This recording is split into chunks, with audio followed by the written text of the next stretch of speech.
born on April 10th, 1968 in an Oakland hospital.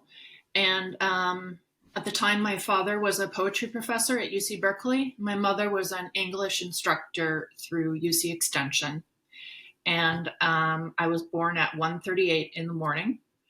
And the story of my birth that I have heard since day one was that at some point during that day, my father left my mother and I at the hospital and drove over to the Harold E. Jones Child Study Center, which is a preschool in Berkeley that's run by UC Berkeley, where the children of UC Berkeley faculty and staff get convenient, affordable childcare.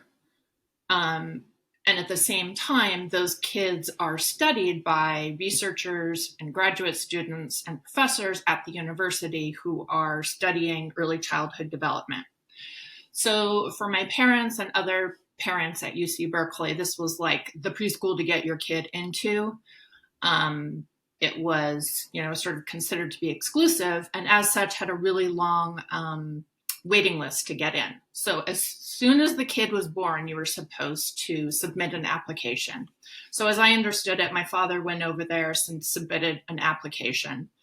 And the idea was that, my parents were sort of intent from day one on me being a kid who was sort of special or exceptional, which I think was an attractive idea to them. They were both intellectuals who,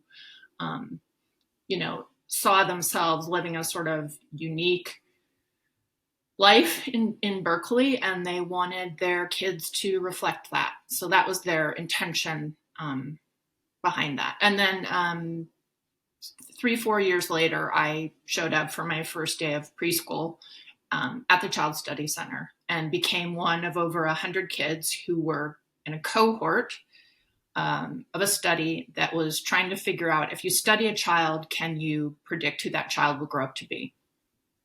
And that was called the Block Project. Right. It's known as the Block Study. I knew it as the Block Project, and the study was created by Jack and Jean Block, who were married personality researchers at UC Berkeley. At the time they conceived the study in the late 60s, there was this big crisis in personality psychology about whether personality traits even existed. And the Block set out to prove that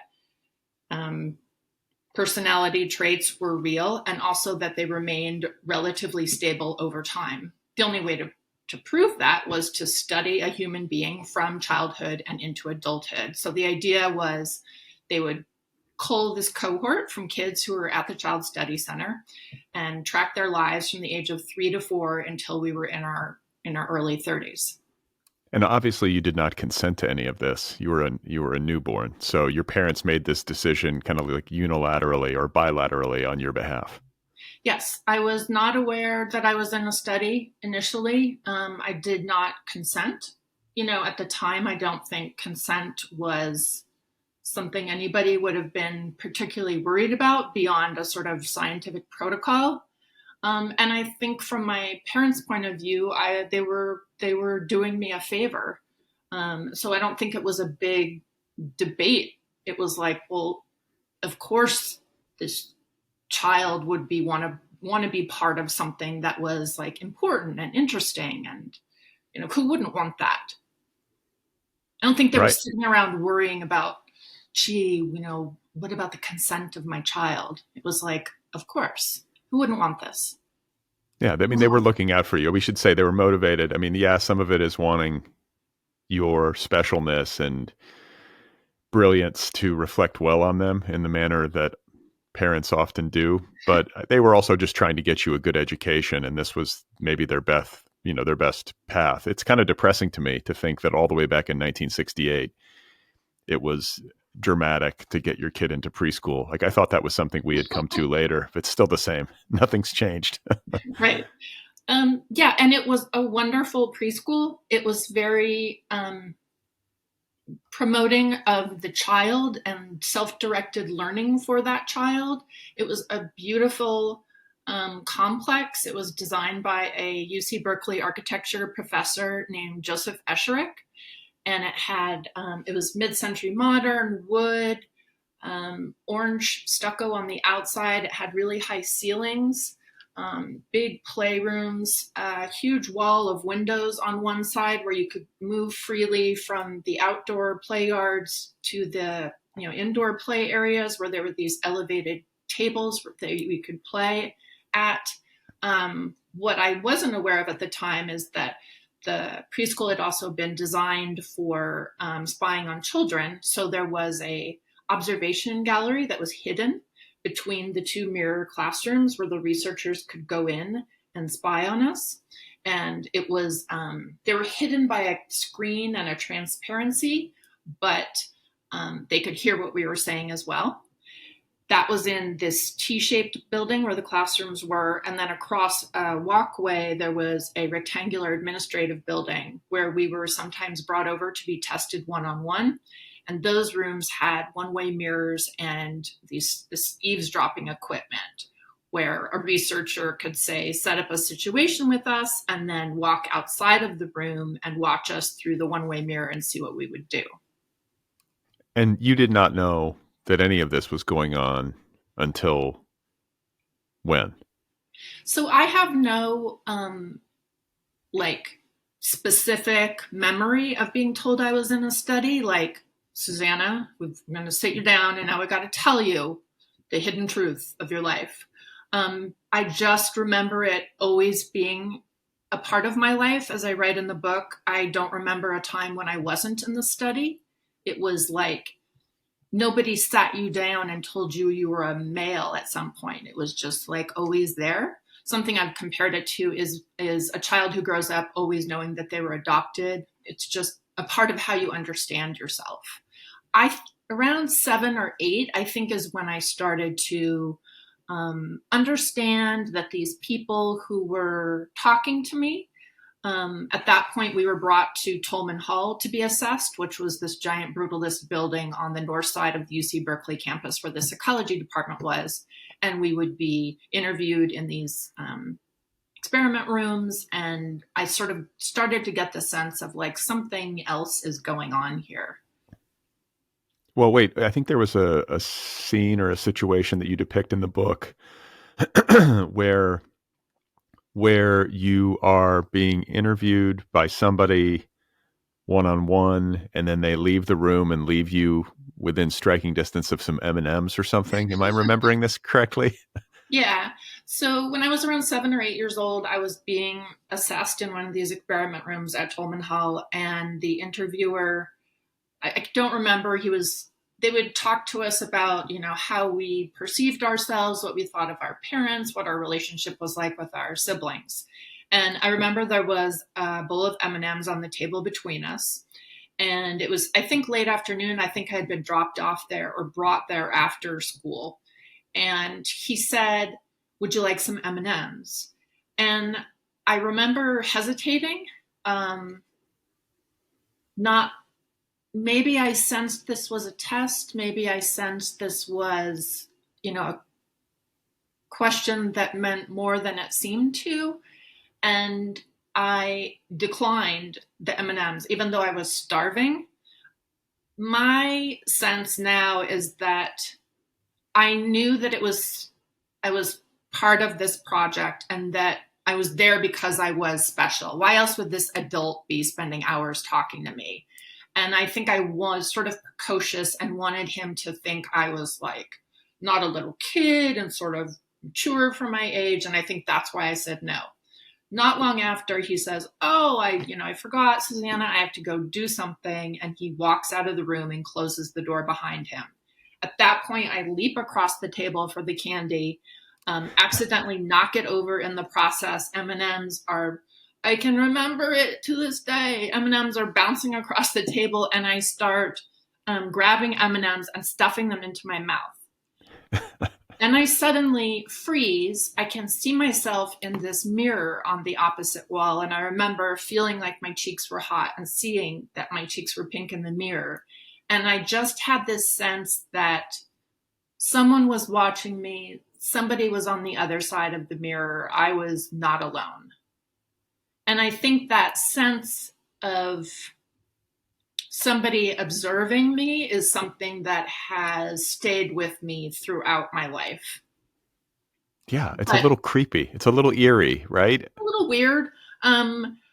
Later I talked to one of the people involved with the study, and he said, "Oh, no, we did that on purpose," which was sort of mortifying to hear. And it was a way to test our ability to delay gratification, which clearly I had no ability to do and still have no ability.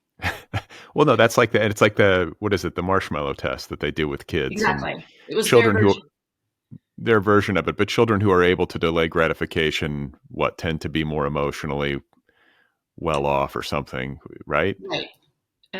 They're the life's winners. You want the kid who resists the marshmallows, but the real lesson is don't let me near your candy, I guess. Well, listen, you delayed gratification when it was first offered. You said no thanks. You wanted to seem older, right? So you did delay. Right. Don't be too Either hard that on or yourself. I'm just a masochist. I don't know. Maybe so. Maybe it's a combo.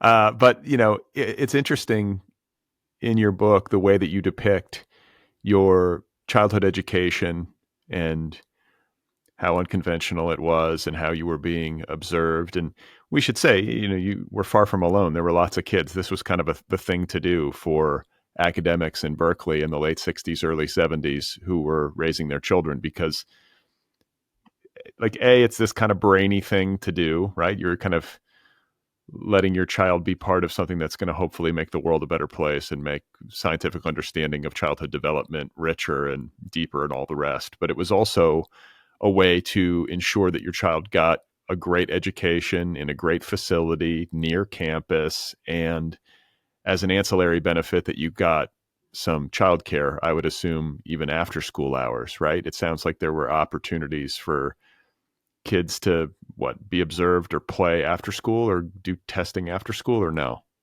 We were at the preschool. That's where they pulled the cohort from. We were chosen out of 3 consecutive preschool classes. But once we were done with preschool, we were all in the same cohort, but we didn't know each other necessarily. And after preschool, we all kind of went our separate ways. We went to public school and private school. And over those years after preschool, then we would be brought back to Tolman Hall for these assessments. We also, I think when we were around 6, there was researchers came to our house to observe us at home, and observe us at home with our parents was part of that. They also got our report cards from our schools. They also interviewed our parents individually and together, and they assessed us at Tolman, engaging with one parent or with both parents. So there were a lot of ways in which they gathered what they called lots of data, which was a combination of our life history, observed data, the testing data, and then the subjective data, which was self-reported data, essentially our own, how we related the stories of our lives ourselves to them. So, like, one of the points that I would make, or one of the observations that I would make, is that you were carefully observed as a child, as a school-age child, to a degree that most of us were not. I mean, I think obviously we had parents and teachers looking out for us, but we were not being monitored and regularly tested and talked to by expert researchers. And in the book, you draw this contrast between the ways in which you were carefully observed in school and as part of this study, but you were sort of invisible at home. Your parents' marriage blew up when you were a young child, and you had parents who really weren't super interested in being parents, in particular your mother, who in the book is depicted as a pretty tough character. So can you just describe a little bit about, or describe a little a bit this upbringing that you had and your relationships with your parents? My parents were intellectuals first and foremost. That was who they were and what they were interested in. And I don't know that raising children is super compatible with super intelligent parents, because parenting, as I understand it, is boring a lot of the time. It's mundane. It's changing diapers. It's dealing with a screaming child. Raising kids is not engaging in like the life of the mind. So they were both really bright and ambitious. And my father was also interested in climbing up the academic ladder in his career. And so he spent a lot of time writing books. We had an enclosed porch on the second floor of our house where he wrote, like that's how he typed on a manual. Like hunting and pecking, like with two fingers? Yes. I remember sort of there were these French doors, and I remember sort of leaning my head against the glass and watching him type. So he was interested in writing books and teaching, and my mother was also an intellectual. She, her career to some degree had been waylaid by having children. She ended up becoming an English professor at a college in the East Bay that wasn't as, esteemed as UC Berkeley, where my father taught. And parenting largely at that time fell to her. I think she struggled with that. And when my parents' marriage imploded and my father left when I was around 10, I think she really never got over the resentment she felt towards him she had done the parenting heavy lifting, and he had been able to pursue his career in a way that she hadn't. And once my father left, it was hard not to feel that resentment towards myself. The kids were the thing that got in the way. I'm pretty empathetic and attuned to other people's interior state. And it was difficult to be brought up by a mother who you knew resented the fact that you got in the way of her professional ambitions. So I spent a lot of time in my room by myself. I read a lot. I made up stories in my head a lot. I played with my stuffed animals. My sister was very active in horseback riding, and so I think she kind of dealt with the situation by just being gone from the house a lot. This was the era of a latchkey kid. I definitely came home after school, and my parents were divorced, or both my parents were working, and grew up watching TV a lot. And so I had this sort of funny other piece in my life, which was the study. And it was kind of always in the back of my mind, as I think of it now as kind of like a third parent. It was this place where I would occasionally get a call from them. I would go there, and I got in those experiment rooms everything that I wanted that I wasn't getting at home, which was the close, thoughtful, careful attention of an adult who was interested in nothing but who I was, what was interesting to me, and who I thought I might grow up to be. And that was so hugely impactful to me that I am sort of unable to parse it from my own identity.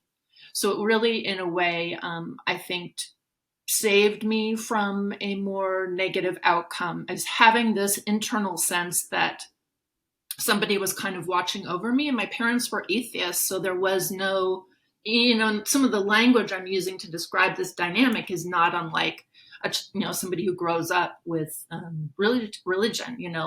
There's somebody watching over me. There's somebody thinking about my destiny. There's somebody who's always there for me, and that's what the study was in my psyche.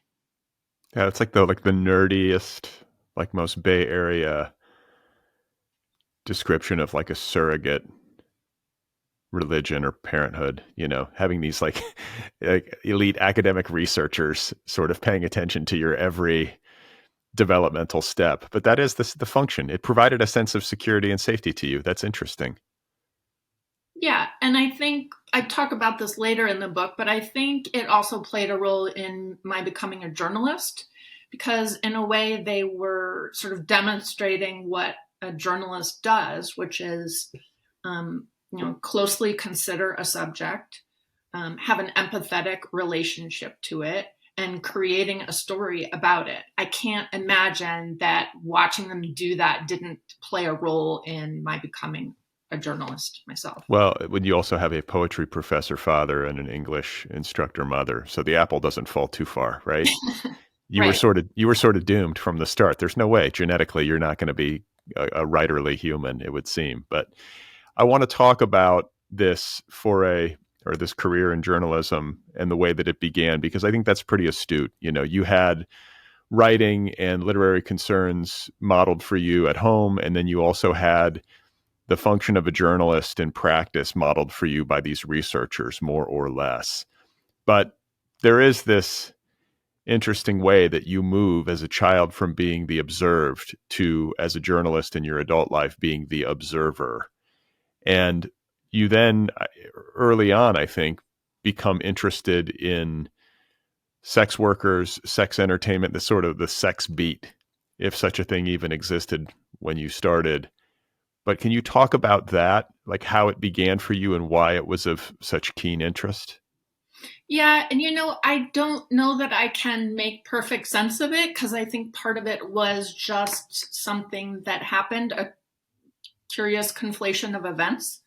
But I went to UC Berkeley, majored in English, graduated. I went to graduate school in writing at the University of Illinois Chicago, and I came back and was this was the late 90s. I started this online magazine with two of my girlfriends from graduate school that we called the Post-Feminist Playground. And we were, sex was something that was part of what I was interested in writing about. I think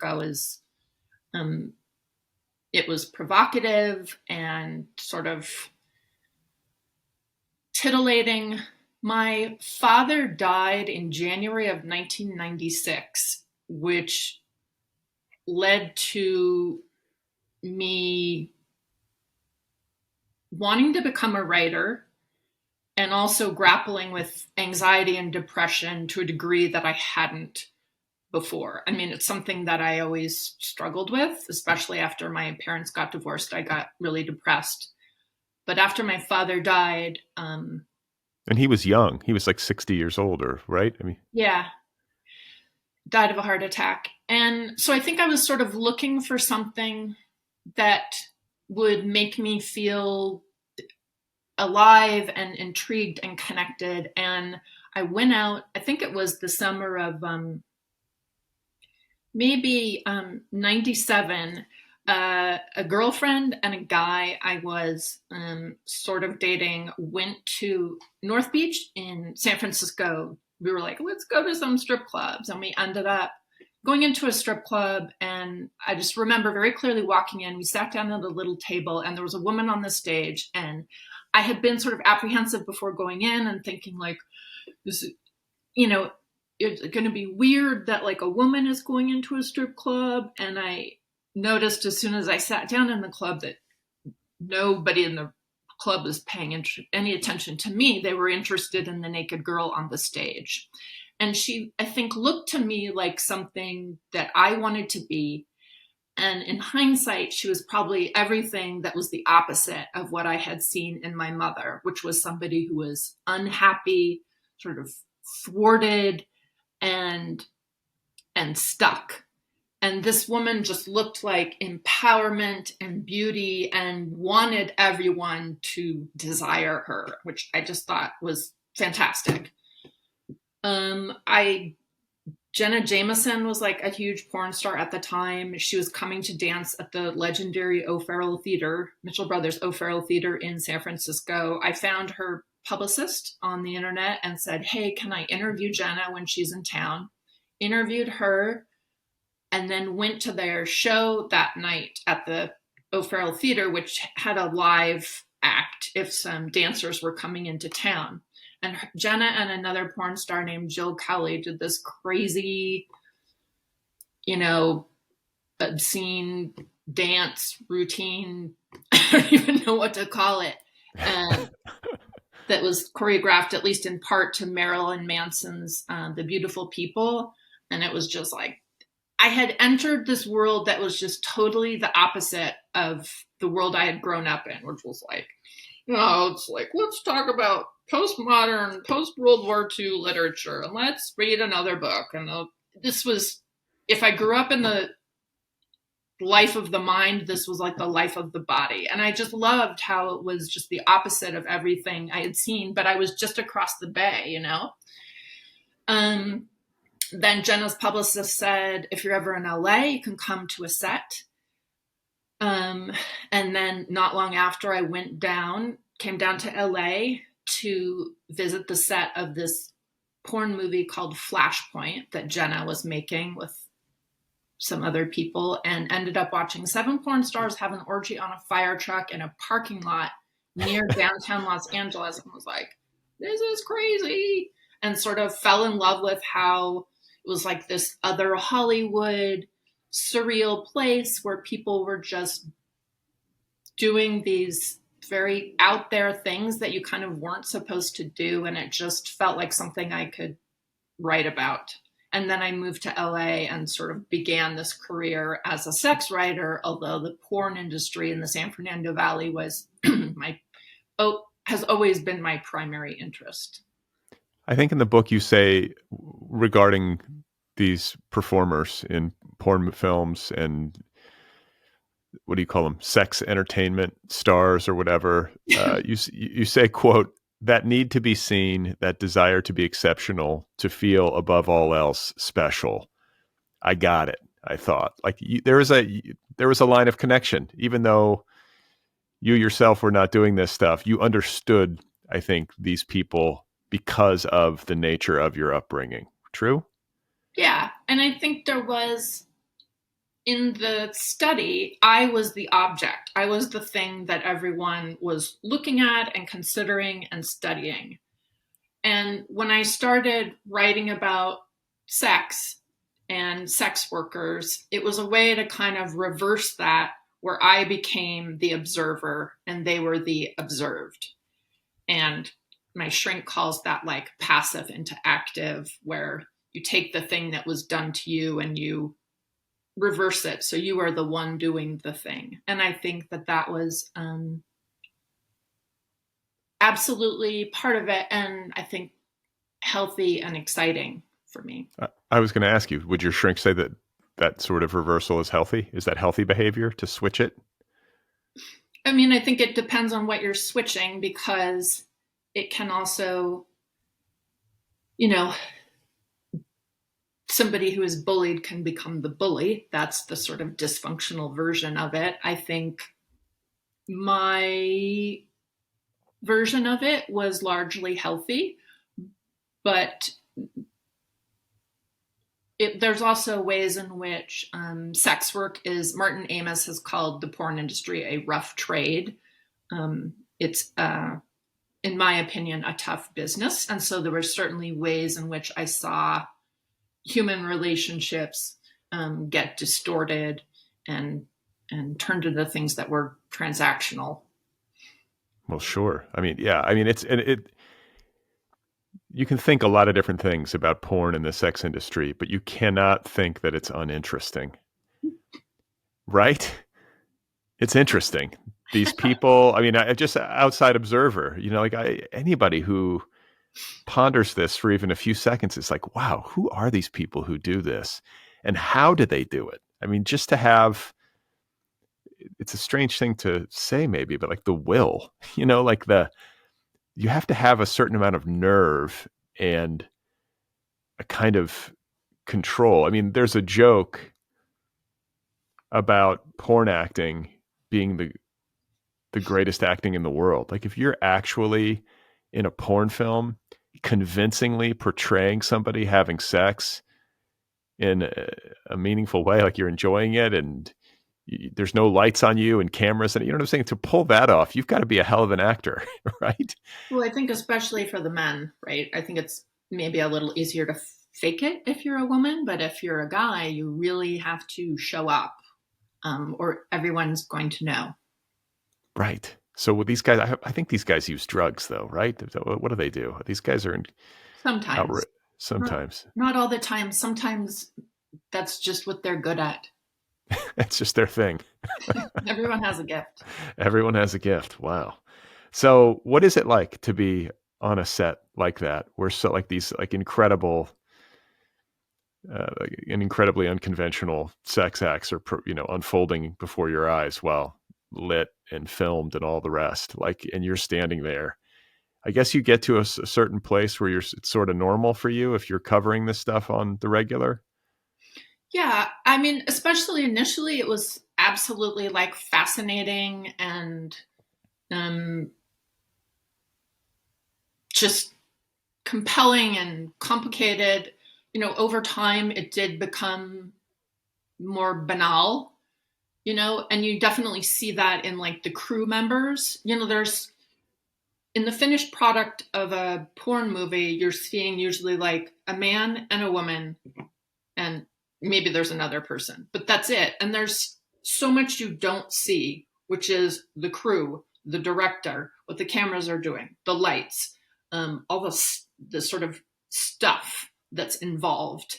And so you definitely see the sort of banality of the reality of making pornography in the crew members who are, there's a couple having sex in front of the camera, but like the camera guy is just like trying to stay awake. And I found that myself over time, which was kind of like, okay, they're sort of going through these choreographed positions. What am I going to have for dinner? And I did get more jaded. It was hard to find something that I certainly tried, but I sort of sought out at a certain point some of the most extreme things in the business. And it was hard to find something, still is hard to find things that in that realm are shocking to me. I've heard and seen practically everything there is. When I started writing about the porn industry, it was late 90s. The internet was just becoming a big thing. And the porn industry was like, oh my God, we can like funnel our content directly into people's homes. This is like amazing. And there was a lot of money floating around. And the cost of getting into porn as a creator, the barrier had lowered because anybody could afford a video camera. And so it became very competitive in the late 90s in the Valley, in the industry, and in the early 2000s. And so you saw people engaged in this sort of stunt sex aspect of like, how far can we push this? How many guys can we get to have sex with one woman in one day? And that became part of like my niche as a journalist at the time, was covering the absolute craziest stuff domestically. And then I was a reporter on a Playboy TV show called Sexcetera, which I described as 60 Minutes on Viagra, where I also went with a crew and we did stories in Amsterdam and London and Mexico. And so it became a sort of global beat as well. Yeah, I mean, that's interesting because I was sort of thinking of the movie Boogie Nights, which depicts the porn industry in the 70s and then into the 80s. Right. And then that movie drops, I believe, in 1997. And then you are getting into this line of work right around then, but maybe a little bit after. And at that point, the industry is going through a big upheaval with the advent of the internet and porn going online. So that changes everything, right? I mean, everything. There was the big shift from film to video from 70s to 80s, and then 80s to 90s is from video to the web. Right. And it was really a booming time for the business until the market became saturated, the content became pirated. When Bush was president, there were various efforts by the feds and some by the LAPD to crack down on pornography. And then the Great Recession happened.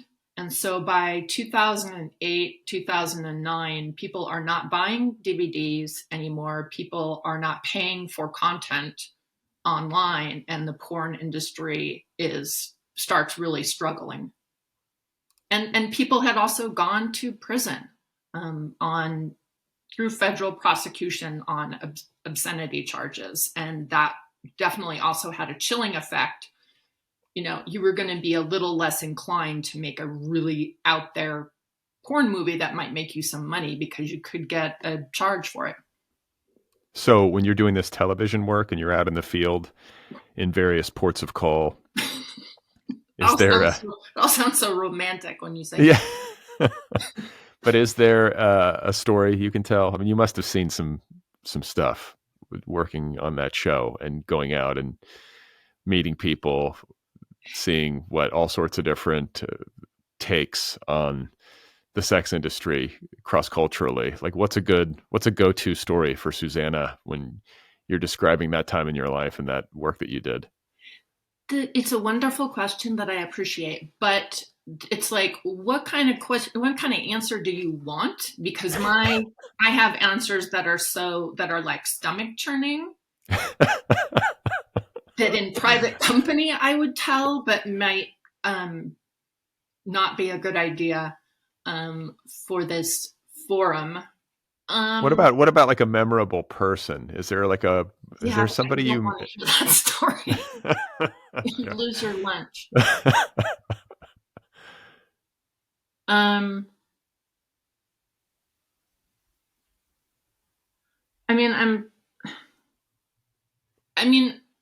can put it politely, or sure, go for it. We were doing a story in London, and we had this one story. This was for Sex Cetera, and we had this one story, and it fell through. And then the producer I was with kind of like cobbled together this story that was about the sort of fetish culture there, the whole latex and whips and all that sort of thing. And we found a guy who kind of set up a party for us in his warehouse somewhere in London. And there were all these people doing all these wild things. And he was a coprophagiac.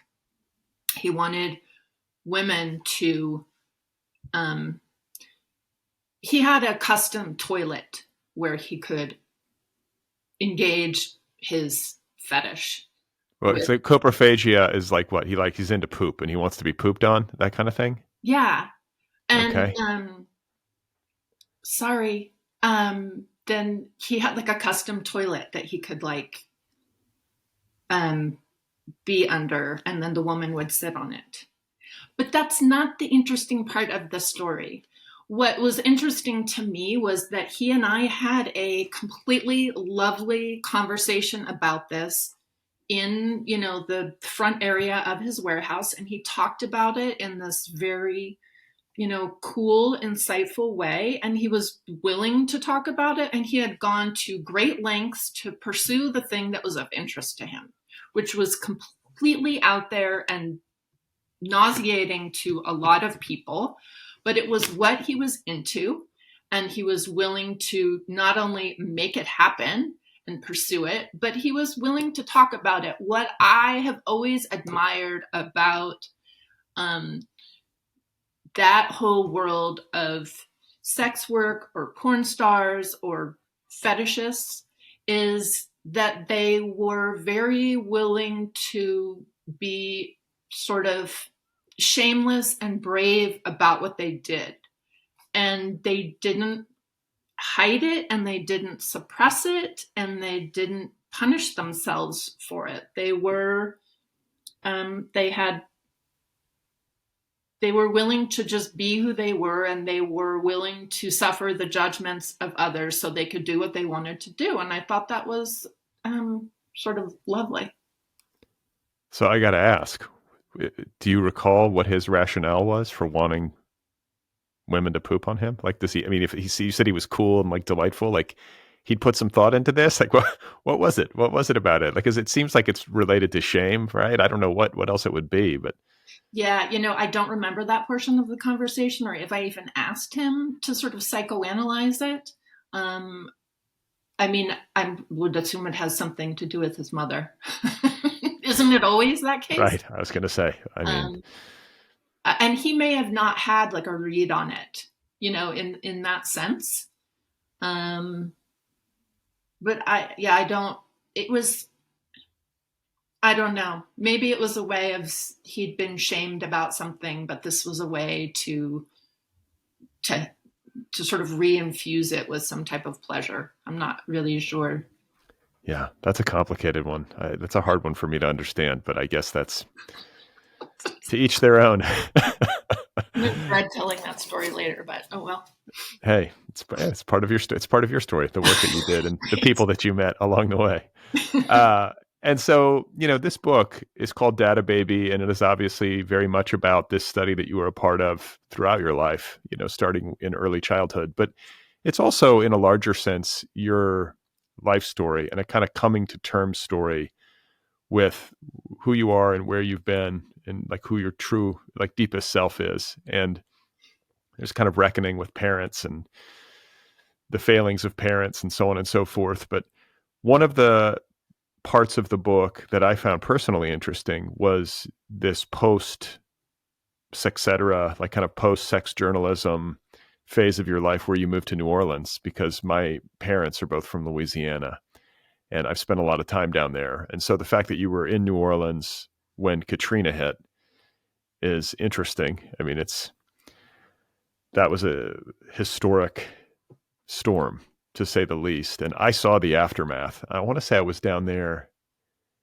God, it would have been some time, maybe less than a year, but like maybe 10 months or something after the fact. It still looked like a bomb had gone off.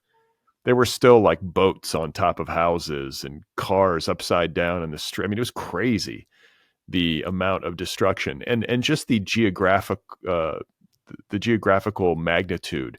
It was a lot of neighborhoods that had been leveled. It wasn't just like an isolated neighborhood over in the Ninth Ward. Like my uncle drove me through parts of town. The trees had all been denuded. The roofs had been torn off of homes for miles, miles and miles and miles. So I read that part of the book like mournfully and with some awareness and interest. And I'd just like to hear your take on it, like your time in New Orleans, what you were doing down there, and then just maybe for my listeners, talk a little bit about what you did when the storm started to roll in. So about 5 years into after about 5 years of sort of writing about sex and porn in LA, I got burned out on it. I started referring to the porn industry as a meat grinder for the human condition. And I wanted to try something new. I had never been to the South. I had been in a relationship for a lot of the time that I was in LA, and we had broken up, and I was ended up looking at a map and was like, maybe I'll move to New Orleans. I mean, it sort of fit what was of interest to me. It was kind of like a sexy body sort of damp place. Looked like a place you could get in trouble in. So within maybe a couple of weeks, I had moved out of my apartment and moved to Louisiana. I remember not long after I moved there, somebody said, people come here to die. And I thought, it's a little grim. But I rented this like amazing apartment on the French Quarter border, and it had like this, it was on the second floor. It had this wrought iron railing on the balcony and a giant old oak tree, and there were years of Mardi Gras beads that hung in the tree, and it was just this beautiful, very different life. I didn't have a car, and I would ride my bike up Bourbon Street as it was like coming alive, and hearing the music wafting out of the bars. And every once in a while, a parade would come down the street and the music would come in the windows of my apartment. And my intention was to take what I had seen in LA and write a novel that was set in the porn business. That was what I really wanted to do. But I struggled to do that in New Orleans. I was also working as a freelance writer. And I ended up, after a year, moving to a different apartment that was a little bit darker, that was in the Bywater, and was running out of money, got into a relationship. We broke up, and I was really devastated. I became suicidal, didn't leave my apartment for a long time. And I was just sort of starting to come out of that in late 2005 when I saw that a hurricane was heading towards that part of Louisiana. And I wasn't familiar with hurricanes. It was, in hindsight, what happened, but at the time it was, hurricanes would roll in, everyone would freak out, and things tended to be fine. And I just remember looking at the size of Hurricane Katrina on my computer screen, and it was just massive, and it was looking to make a near direct hit. And I just thought, I got to get out of here. I ended up evacuating with a neighbor. It took us something like, 12 hours to go a 2-hour distance out of the city. And it was dark. The first band started to hit. The car I was in broke down. We got out of the car, and a sheriff came by, and he rolled down his window. I smelled the alcohol coming off of him. I think he was like drinking to calm down. And I said, please don't leave me by the side of the road. And we ended up getting the car going again, and I evacuated. But that was essentially the night before the storm hit. And then I stayed with like maybe a dozen other evacuees who I didn't know in this house in Baton Rouge. And then it was, I think that Tuesday, the city started to flood, and we watched it on TV and eventually realized we were not going to be going back anytime soon. And I flew to stay with a friend of mine in Virginia, and then went back to New Orleans in November, so a couple of months later. And it was just, everything that you said, it's so hard to describe what that storm was like. The magnitude of it and what it did to the city was unlike anything I had seen or seen since. And I went to the place where I'd been living, and part of the roof had come off, and everything, a lot of inside was covered in mold. A lot of the stuff that I had was ruined. I went in the back, and there was this massive pecan tree that had just been tossed like a toothpick, and the roots were just all up. And there was like an above ground pool of somebody's that had gone, like 50 feet. It was just insane. And then drove out of the city across, is it Lake Pond? I can't see. Lake Pontchartrain. Yes, thank you. That bridge, and then halfway out the bridge was just gone. And then going through the forest would have been Mississippi. Is that the other side of the bridge? And exactly what you said, where the trees are stripped, and then, which is unbelievable, you go half an hour and it's the same. And just the size of the storm was just unbelievable. I think thankfully I evacuated, and I was able to retrieve some of my things, but I definitely the experience fried my brain. Not that my brain wasn't already squirrely to begin with. So I ended up staying in Norfolk, Virginia, where my girlfriend lived, and rented an apartment, and really couldn't write well, I felt, and became a waitress at a certain point. And it just took a long time for my brain to sort of repair itself. But it was devastating to see what the storm did to the set, to the city, and it was just heartbreaking. So you had this bad breakup in New Orleans that you talked about that really affected your mental health. And then to lose your home and to be in that close of proximity and to be a victim of that level of destruction traumatized you, right? Sure. I mean, you say it fried your brain. Like, just, I guess I'm trying to understand clearly what it was. Was it a combination of the breakup and the physical destruction? Or do you think by that point it was just the hurricane and having lived through all that and then having kind of just been suddenly uprooted? Like everything that you knew in your day to day was just gone overnight, basically. I think it was an accumulation of a lot of things that had happened over the course of my life. I had this rigid mother who was not physically affectionate. I had a father that I loved and felt a connection with, but who left the home. And when he died, it really was like I lost the one person I had felt some type of connection with in my family, and it just broke my heart.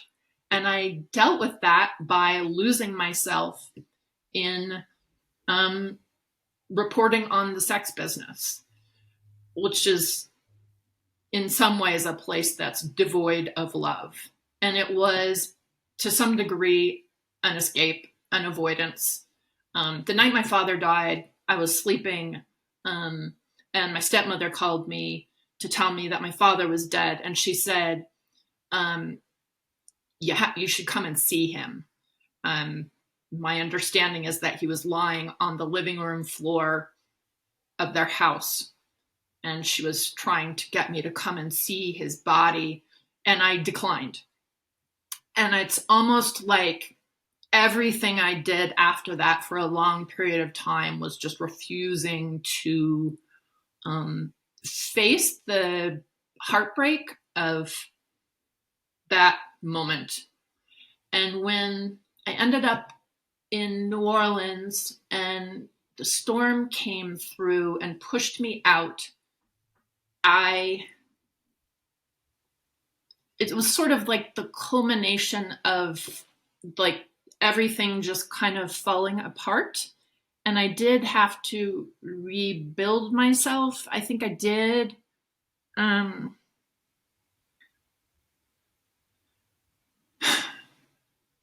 did become more, I mean, I don't know how to make sense of it.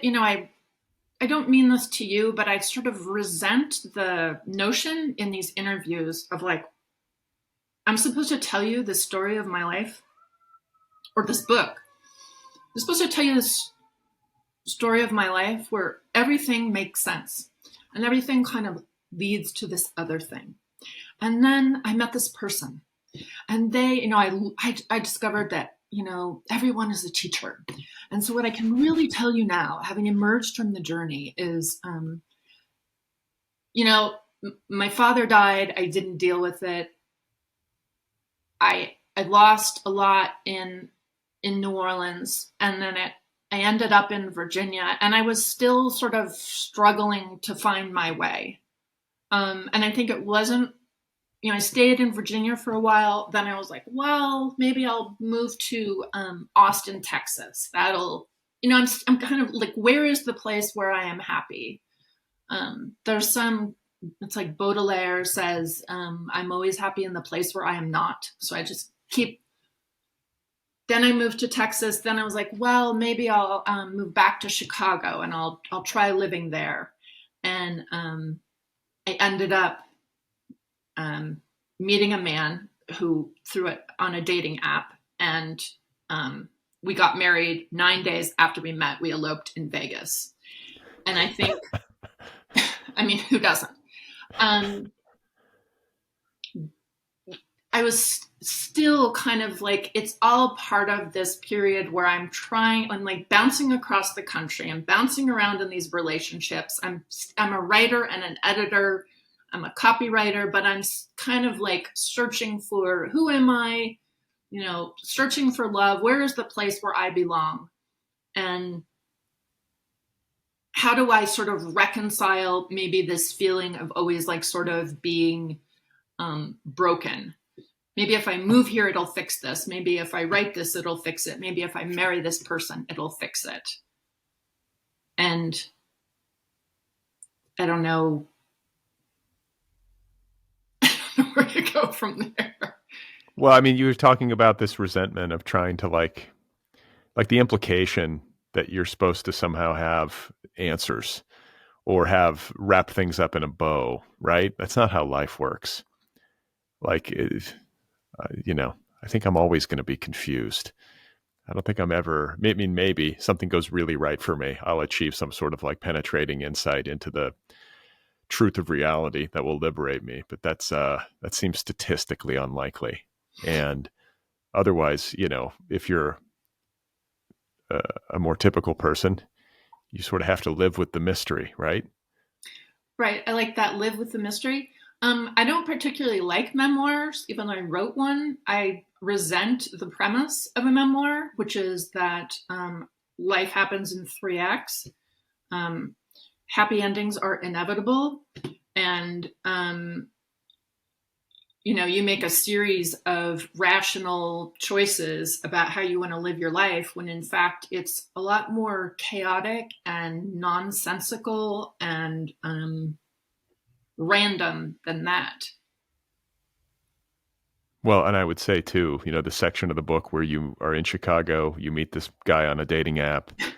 9 days later, you're in Vegas getting married, and I was like, okay, like my parents only knew each other for 3 months before they got married. They're still married, like 52 years or whatever. There's no rules, right, in love and war. But then you guys moved to Florida, and as soon as you moved to Florida, I was like, okay, this is fucked. Like things are going to get bad. Nothing good happens in Florida. I just as a literary matter, I think I was like, okay, this is taking a dark turn now. We're in Florida. And you skipped over the cancer part, right? Oh, right. Yeah. You got cancer. I mean, holy cow. You have been through it, Susannah. Forget cancer. It's really when you move to Florida that things have gone wrong. Where, may I ask, where in Florida, or like the general region? Naples. Okay. Yeah. I know that area.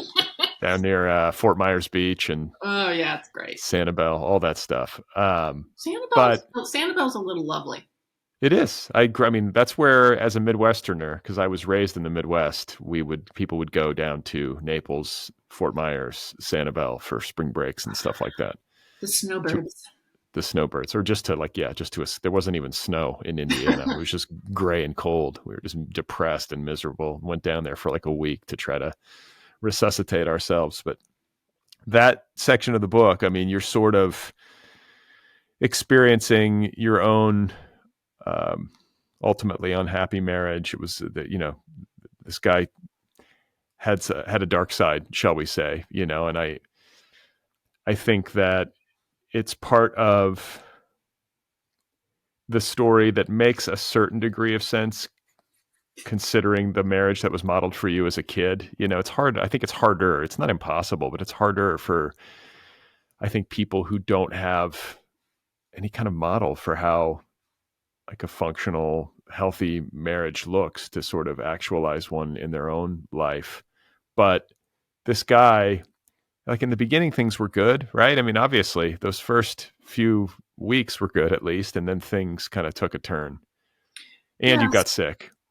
So 4 days after I got married, I had an annual mammogram and learned that I had early stage breast cancer. It was a rare, more aggressive type. And so that was concerning to my doctors. Ended up having there was no honeymoon period for the marriage. It was ultimately chemo, radiation, a lumpectomy, and a forced march through the medical industrial complex, as I like to call it. And that, I actually at the time felt like it was punishment. My mother had long said, never get married. She wanted me to be like Gloria Steinem, although Gloria eventually got married. But the idea was you don't need a man, men ruin your life. And so I should never get married. So I didn't get married until I was 43.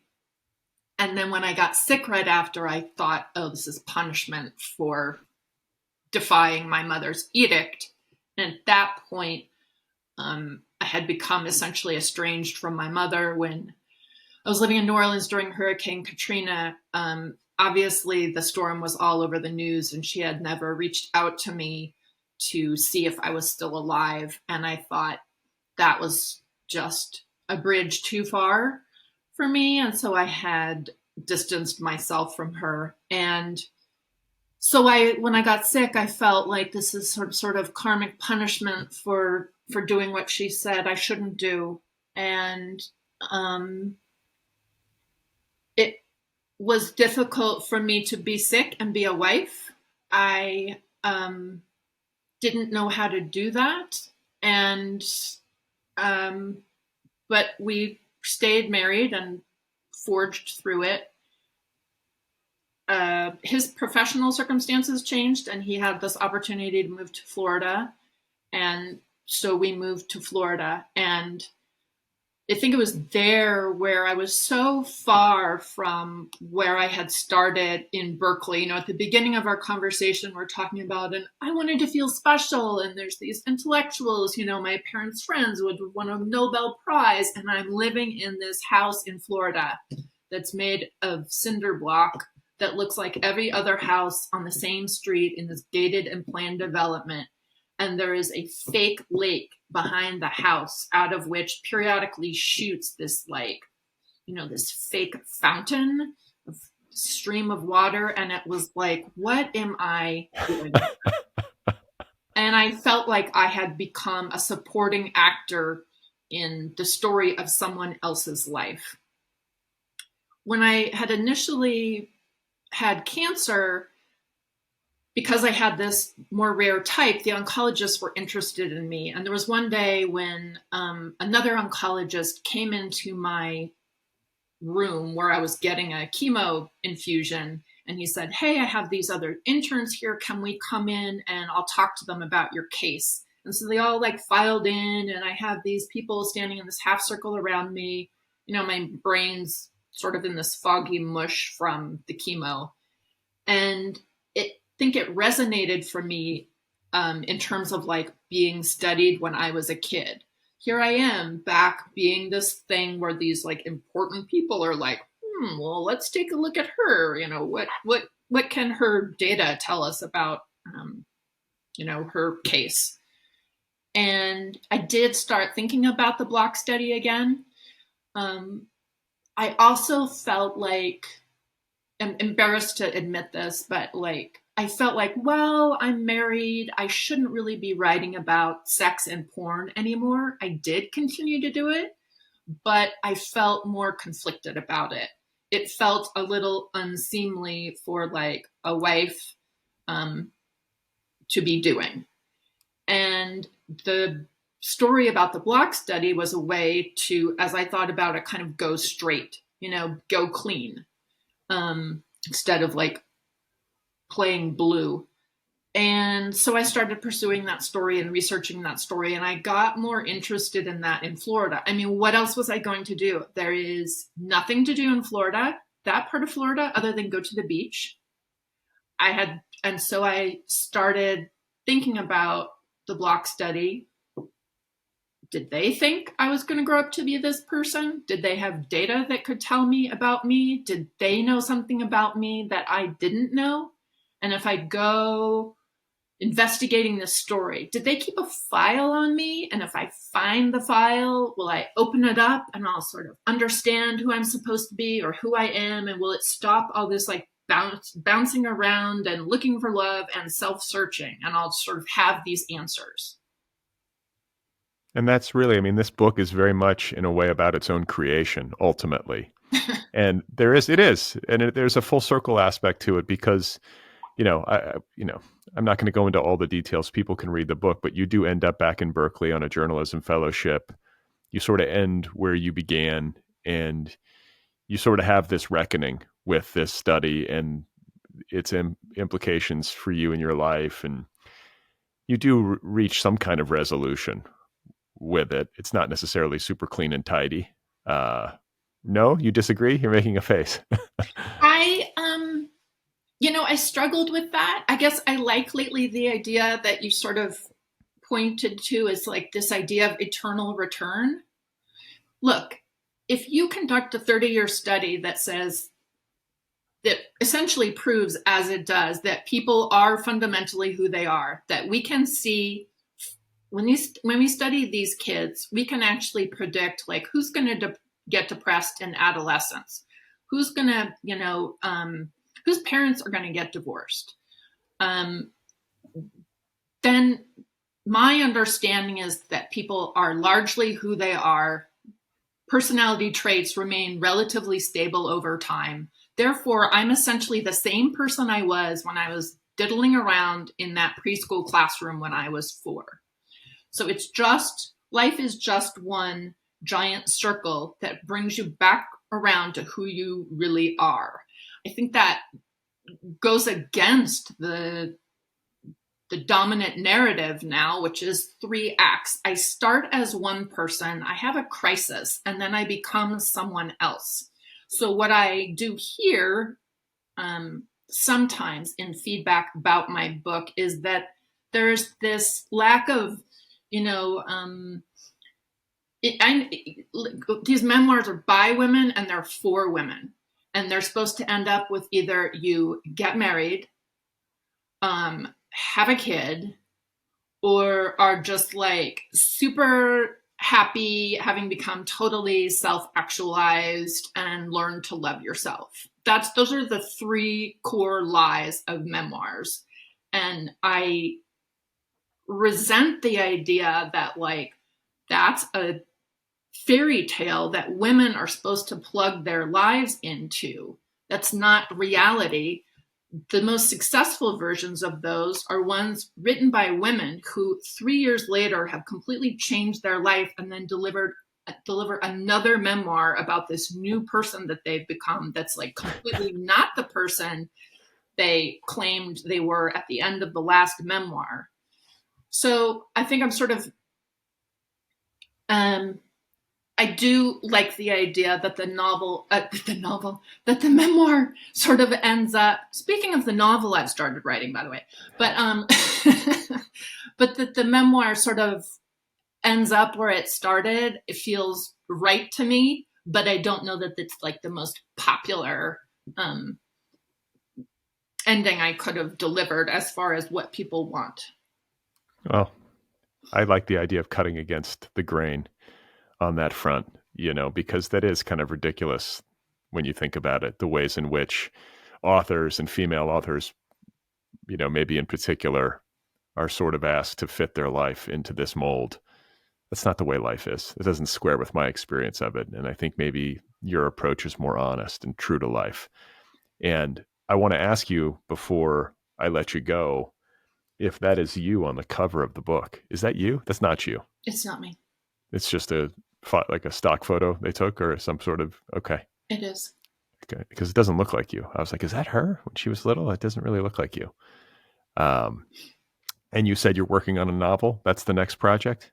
I am. So speaking of the eternal return, so I'm back writing this novel set in the porn industry. And I'm excited about it. I found this memoir writing to be really difficult, and it gave me migraines. And it really, I wrote it under contract. found the book publishing industry to be very constraining and have very limiting and limited ideas on like what a book should be. And it made me sort of not love writing in a way.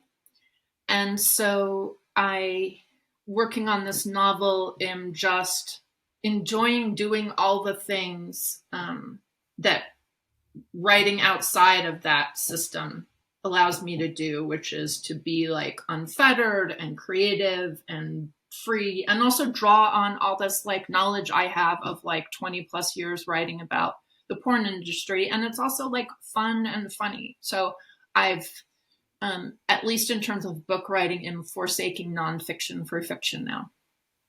Okay. Is there a working title for this novel? Yeah, it's Tripp, TRIPP. Tripp. Okay. Well, we'll keep an eye out for it. Thank you so much for taking the time to talk with me. Congratulations on Data Baby, and best of luck with the fiction. Thanks so much, Brad.